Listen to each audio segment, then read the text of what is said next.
এই মেহেদি দাড়িতে চুলে ব্যবহার করা হয়েছে নবী সাল্লাল্লাহু আলাইহি সাল্লামের সুন্নাহ, যেটি আপনার দাড়ি চুলকে সাদা হয়ে গেলে সেটাকে অন্য কালারে মেহেদির কালার ইত্যাদিতে পরিবর্তন করার নির্দেশ তিনি করেছেন। তাহলে সেটা কিভাবে আমরা পায়ে দিতে পারি? অনেকে বলেন হাতে মেহেদি দিলে নামাজ হবে কিনা।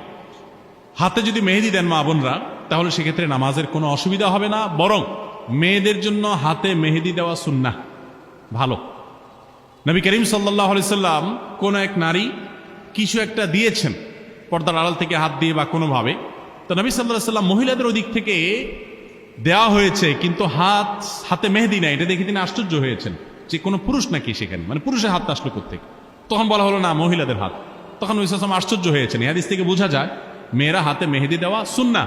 অনেক মেয়েরা হাতে মেহেদি দেওয়াটাকে তারা মনে করেন শৌখিনতা, বিলাসিতা। তাদের এই সাজগোজকে ইসলাম পছন্দ করে, প্রশংসা করবে, বিশেষ করে বিবাহিত নারীরা তো বটেই। বিধায় মেহেদি ব্যবহার করলে অজু হবে, কোনো অসুবিধা নাই, নামাজও হবে। এমনকি আর্টিফিশিয়াল মেহেদি যেগুলো বাজারে পাওয়া যায়, টিউব মেহেদি বলা হয়, এগুলো দিলেও অজু হবে। এগুলো দেওয়ার ফলে অনেকে মনে করেন অজু হবে না, কারণ এগুলো দেওয়ার ফলে অনেক সময় এই মেহেদিগুলো খসে খসে পড়ে, চামড়া খসে পড়ার মতো। তো এটা আসলে চামড়া খসে পড়া না, এটা চামড়ার উপর আলাদা কোনো আবরণ বা স্তর সৃষ্টি করে না, বরং এক ধরনের কেমিক্যাল থাকে অ্যাসিডের মতো। এটার কারণে চামড়ার উপরে সূক্ষ্ম লেয়ারটা, যেখানে বেশি মেডিসিন পড়ে সেখানে একটু খসে পড়ে। এর কারণে আলাদা লেয়ার যেহেতু হয় না, অতএব এগুলো দিলে অজু হবে, নামাজও হবে। মেহেদি ব্যবহার করতে পারেন, কোনো অসুবিধা নেই। এবং মেহেদি চুলেও ব্যবহার করা যায়, পায়ে চাইলে পায়েও মেহেদি ব্যবহার করা যায়। অনেকে বলে না, যেই মেহেদি দাড়িতে চুলে ব্যবহার করা হয়েছে নবী সাল্লাল্লাহু আলাইহি সাল্লামের সুন্নাহ, যেটি আপনার দাড়ি চুলকে সাদা হয়ে গেলে সেটাকে অন্য কালারে মেহেদির কালার ইত্যাদিতে পরিবর্তন করার নির্দেশ তিনি করেছেন। তাহলে সেটা কিভাবে আমরা পায়ে দিতে পারি? অনেকে বলেন এটা একেবারে অযৌক্তিক কথা, এবং শরীয়ত কোথাও এটা নিষেধ করে না যে পায়ে মেহেদি দেওয়া যাবে না, পায়েও মেহেদি দিতে পারেন। এবং যারা মনে করেন যে দাড়িতে চুলে ব্যবহার করে যে জিনিস, সে জিনিস পায়ে দেওয়া যায় না, তো তেলও তো দাড়িতে চুলে মানুষ ব্যবহার করে, তো তেল পায়ে দেন কিভাবে?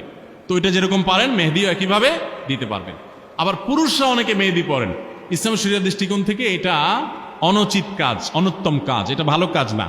এটা মেয়েদের জন্য আল্লাহ তাআলা রেখেছেন, তারা সাজগোজ গ্রহণ করবে। দেখেন কিছু জিনিস আছে মেয়েদের জন্য স্পেশাল, এগুলো ছেলেরা টানাটানি করতে যাবে না। ছেলে মানুষ, আপনি মেহেদি হাতে দিতে যাবেন না।